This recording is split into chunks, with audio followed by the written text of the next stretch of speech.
Hello everyone, welcome back to the channel of Vidyalankar. आज topic का नाम ही इतना खतरनाक है क्योंकि आप जैसे स्क्रीन पे देख कर पा रहे हो, अपने टॉपिक का नाम है गेट 2021। बिल्कुल एंड गेम, आखिरी मुकाम, आखिरी डेज पे हम लोग पहुंच चुके हैं जहां पे अपने को गेट 2021 को क्रैक करना है, स्कोर करना है अपने गेट एग्जाम में। और आज मैं लेके आया हूं फाइनल डे स्ट्रैटेजी। आपके हाथ में 2 दिन है, आपके हाथ में 5 दिन है, आपके हाथ में 1 हफ्ता है। ये स्ट्रैटेजी आपको बिल्कुल फॉलो करनी है। Final day strategy for engineering mathematics, specially engineering maths के लिए ये स्ट्रैटेजी लेके आया हूं सिर्फ आपके लिए।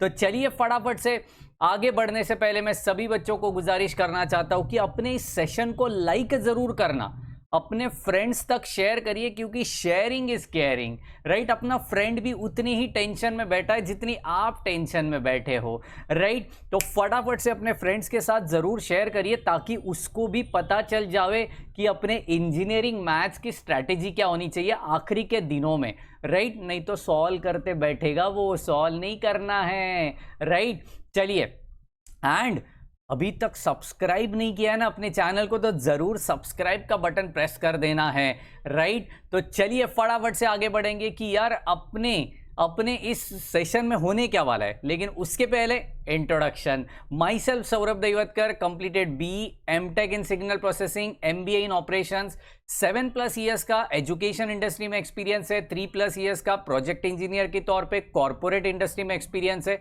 ऑलमोस्ट 5000 से ज़्यादा बच्चों को अभी तक हम लोग पढ़ा चुके हैं यार, राइट। तो उतनी ताकत, जोश और जुनून और कॉन्फिडेंस के साथ आपके सामने पहुंचे हैं। तो इस सेशन में हम लोग को क्या क्या याद रखना है, राइट। इस सेशन से हम लोग को क्या क्या लेके जाना है, तो that is nothing but points to remember. First point, don't do anything new. आपको ऐसे सिचुएशन में नया कुछ भी नहीं करना है। पहली तो बात ये दिमाग में रखिए।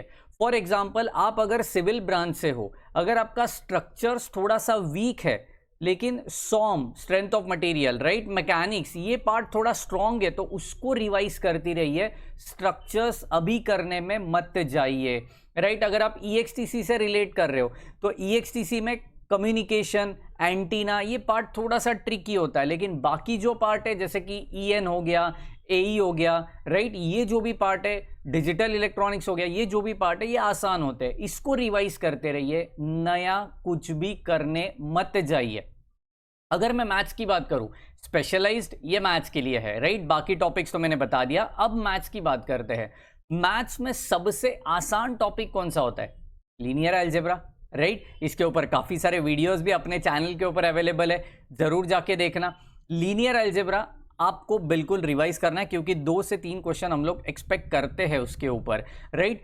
कैलकुलस को रिवाइज करते रहिए, क्योंकि इसके अंदर derivative, integration, limits, continuity, differential equation सब कुछ आता है, राइट। मैक्सिमा, मिनिमा, इंडिटरमिनेंट फॉर्म, ये सब कुछ कैलकुलस के अंदर आएगा। तो कैलकुलस को भी रिवाइज करते रहिए, काफ़ी टाइम कैलकुलस के ऊपर बिताइए, ताकि वो ज़्यादा से ज़्यादा आपको स्कोर करने में हेल्प करे। प्रोबेबिलिटी थोड़ा सा वीक है, चल जाएगा, कोई टेंशन नहीं है, क्योंकि प्रोबेबिलिटी ऐसा पार्ट है कि आप यहां पे घर बैठ के कितना भी कर लो, एग्जाम में कुछ भयानक क्वेश्चन आ गया तो आप हड़बड़ा जाओगे, राइट। तो उसको रिवाइज करो, फॉर्मूलेज रिवाइज करो, that's it, right. Important thing, जो बेसिक अपना स्ट्रॉन्गेस्ट पार्ट है उसको ही रिवाइज करना है। टैगलाइन क्या है? नया कुछ भी नहीं करना है, right. Second point, revise all previous notes, formulas and tricks. अभी इसका मतलब क्या है? सिंपल सी बात है, आपको जो भी आपने अभी तक नोट्स बनाए रहेंगे, है ना, अपने शॉर्टकट नोट्स होते हैं, अपने जो सॉल्विंग नोट्स होते हैं, उसको ही बार बार पढ़ते रहिए। अगर आपको फॉर एग्जांपल डिफरेंशियल इक्वेशन में कुछ नया क्वेश्चन दिख गया, मत करिए, अपने नोट्स में जो है उसी को रिवाइज करिए, क्योंकि अगर वो नया क्वेश्चन सॉल्व करने में आपने टाइम गवा दिया तो जो 2-4 पॉइंट्स आप कवर करने वाले थे वो भी रह जाएंगे। Are you getting my point? तो नया कुछ भी नहीं करना है, अपने प्रीवियस नोट्स को ही बार बार रिवाइज करते रहना है। फॉर्मूलेस को दिन में कम से कम 2 से 3 बार रिवाइज करना है। फिर वो ट्रिग्नोमेट्री के फॉर्मूले होने दो, इंटीग्रेशन के होने दो, डेरिवेटिव के होने दो, या फिर लीनियर अलजेब्रा का कुछ ट्रिक होने दो, राइट। काफ़ी सारे ट्रिक होती है, ए इनवर्स निकालने की, कोफैक्टर निकालने की, काफ़ी सारे ट्रिक्स अवेलेबल हैं। आप ज़रूर वो ट्रिक्स को आजमाने का है, क्योंकि यहाँ पे कैल्सी आपका हेल्प करने नहीं आने वाला है। Are you getting my point? Third point, don't solve any mock test now. जी हाँ, आप जो सुन रहे हो बिल्कुल सही सुन रहे हो। आज के बाद जब तक अपना गेट एग्जाम होता नहीं है तब तक नया मॉक टेस्ट मत सॉल्व करिए, क्योंकि दिन कम है और काम बहुत ज़्यादा है ना। दिन कम है और काम बहुत ज़्यादा है, तो मॉक टेस्ट सॉल्व करोगे तो 2 पॉइंट होगा। एक तो आप अभी टाइम बर्बाद कर रहे हो क्योंकि ये रिवीजन का टाइम है, और दूसरी बात, अगर मॉक टेस्ट में आपने कुछ गड़बड़ी कर दी, कम मार्क्स आ गए, तो आपका मॉरल डाउन हो सकता है, आपका कॉन्फिडेंस डाउन हो सकता है, और मैं नहीं चाहता आपका कॉन्फिडेंस 7वें आसमान से नीचे आ जावे।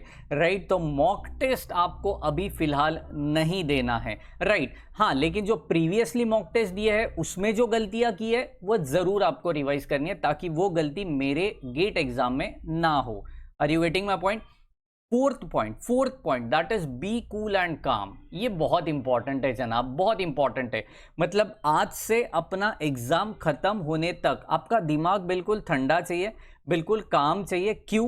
क्योंकि अगर आप हाइपर हो गए, हाइपर इन शॉर्ट आप नर्वस हो गए, हाइपर हो गए ना, तो भूलना चालू हो जाए। क्योंकि इंसान का ब्रेन ऐसा है ना, अगर वो नर्वस हो जाता है तो उसका कंसंट्रेशन कहीं और लग जाता है, उसका मॉरल डाउन हो जाता है।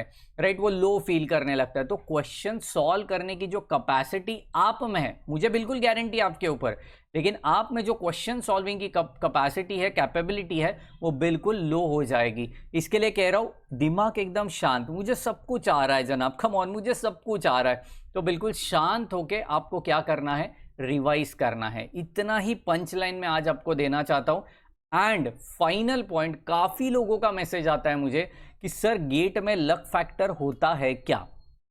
तो इसका जवाब हाँ है। जी हाँ, बिल्कुल सही सुन रहे हो, लक फैक्टर जरूर होता है, लेकिन कैसा होता है, बड़े ध्यान से सुनना। कैसा होता है? पहली चीज तो क्वेश्चंस है ना, शफल्ड वे में आते हैं। मतलब आपका फ्रेंड अगर आपके बाजू में बैठा है, ऐसा होता नहीं है, बाजू वाले अननोन होते हैं, लेकिन फिर भी बैठा है, एग्जाम्पल, बैठा है आपका फ्रेंड बाजू में, तो आप उसके क्वेश्चंस के आंसर कॉपी नहीं करने चाहिए। इसके लिए क्या करते हैं वो लोग, क्वेश्चंस को शफल करते हैं, ऊपर नीचे करते हैं। क्वेश्चंस वही रहेंगे लेकिन ऊपर नीचे करेंगे, तो you can't match the answers. Are you getting my point? आप आंसर्स को मैच नहीं कर पाओगे उस टाइम पे, है ना। 1 का ए, 2 का बी, ऐसा तो नहीं होगा। तो क्वेश्चंस क्या रहेंगे, शफल रहेंगे। तो अगर आपके फ्रेंड को पहले 10 क्वेश्चन बिल्कुल आसान आ गए, है ना, इंटीग्रेशन का ये फॉर्मूला डालो आंसर निकालो, लीनियर अलजेब्रा का ये निकालो आंसर निकालो, खत्म। तो आपका फ्रेंड फटाफट 10 क्वेश्चन सॉल्व कर लेगा, खुश हो जाएगा। लेकिन आपका अगर लक उस दिन खराब है ना, फॉर एग्जाम्पल खराब है, तो क्या होगा, आपके पहले 10 क्वेश्चन ट्रिकी रहेंगे, लेकिन बाद में के सारे क्वेश्चंस आसान जरूर रहेंगे। भगवान हमेशा साथ में रहता है। तो लक फैक्टर इसमें इतना ही होता है कि जनाब आपको पहले ट्रिकी क्वेश्चंस आ रहे हैं या पहले आसान क्वेश्चंस आ रहे हैं। Are you getting my point? तो अपना मॉरल किसी भी हाल में डाउन नहीं होना है। अपने को पूरा पेपर आता है, इतना याद रखना है आपको। पेपर का सिनारियो कैसे होता है, बड़े ध्यान से सुनना। 70% क्वेश्चंस बहुत आसान होते हैं, स्ट्रेट फॉरवर्ड होते हैं, स्पेशली फॉर मैथ्स की बात कर रहा हूं, स्ट्रेट फॉरवर्ड क्वेश्चंस होते हैं। 20% क्वेश्चन थोड़ा सा ट्रिकी वाला, थोड़ा सा मतलब मॉडरेट लेवल का होता है, एंड 10% क्वेश्चंस डिफिकल्ट लेवल के होते हैं। तो आपको 70% वाले पे ज्यादा फोकस करना है, क्योंकि वही आपका स्कोर देके जाएगा। Are you getting my point? तो सबसे पहले ये सारे पॉइंट्स को ध्यान में रखना है, उसी के हिसाब से अपनी रिवीजन चालू करनी है। एंड जाते जाते एक ही कहूंगा, अपने लाइफ की सबसे इंपॉर्टेंट ये एग्जाम है, तो उसके लिए हम सारे टीम की तरफ से आपको ऑल द वेरी बेस्ट।